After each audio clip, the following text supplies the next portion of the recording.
Thank you so much, Chairman Latta. And Undersecretary Fitzsimmons, I want to follow up on a few of the things that have come up previously, and you were just testifying in response to questions about CSER's ability to monitor real-time threats, which is certainly important to the people that I represent in Houston and to people across the country. And one of the things I want to know is whether those threats to our energy grid and to our energy security have increased in 2026. In 2026? In the last 2 weeks. Like within the last 2 weeks? Yeah. I think that would be difficult to say in this setting. I think we could, I mean, most of that would be classified. I'm not sure, you know, directionally if compared to last year to this year, I wouldn't, I'm not sure specifically. Can you tell us, and can you tell us in another setting whether the threats to our energy security have increased since the military action in Venezuela?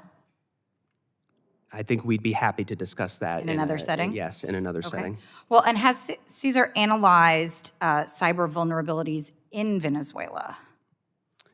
CSER has not, no. Okay, because one of the things that you were saying in response, initially, I think, to some questions in response to Mr. Menendez's questions, and then I think, again, in response to Congresswoman Schreier's questions, you mentioned there's a historic energy deal, right? That was your words, not mine. And I guess I'm trying to wrap my arms around what exactly that is. In your understanding, what is that deal? Well, as the president has said, and as he convened energy industry leaders at the White House, this energy deal is to bring a win-win-win for the people of Venezuela, who will be able to rebuild their infrastructure that's suffered for years. It will be a win for the U.S. energy industry that's looking to invest in country, and it will be a win for the American people in the form of lower energy prices with more oil in the market. Okay, so, but what I'm hearing you say is that's, I mean, who are the parties to the deal? Well, I just described the parties. The parties are the people of Venezuela and the government, and who's the U.S. energy on their industry. behalf? I'm sorry? I mean, you're saying there is a deal for the United States to be involved, and the Department of Energy and CSER monitors risks to our grid security, to our energy infrastructure, to energy investments. And you're describing a deal, but as far as I know, I mean, is this a trade deal?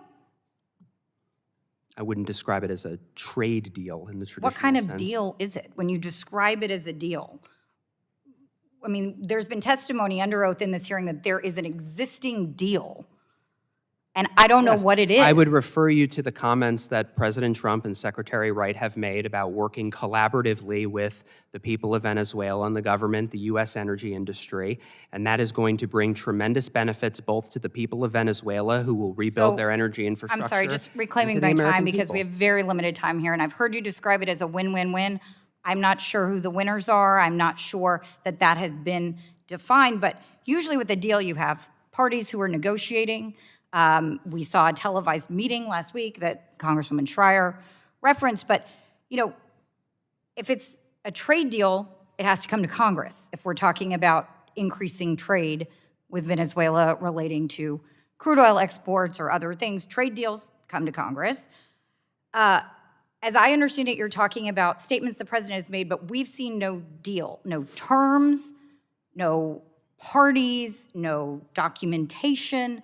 So how is the Department of Energy, I mean, it sounds like this is sort of a potential deal, a potential agreement, but are you currently devoting any of your resources or efforts in your role at the Department of Energy to anything related to this quote-unquote deal?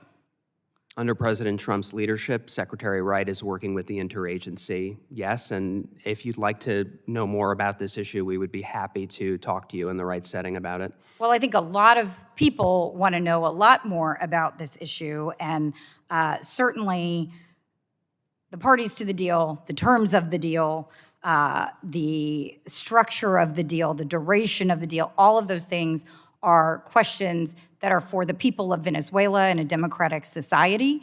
And certainly there are questions that emerge that are questions for the United States Congress, not the least of which is whether to send our fellow citizens, our sons and daughters, into military action. But certainly there are a lot of questions relating to our priorities for our own energy security as well, and those come in the jurisdiction of this committee. So I look forward to continuing that conversation and appreciate, Mr. Chairman, the opportunity to raise these issues. Thank you. Thank you. The gentlelady's time has expired. The chair now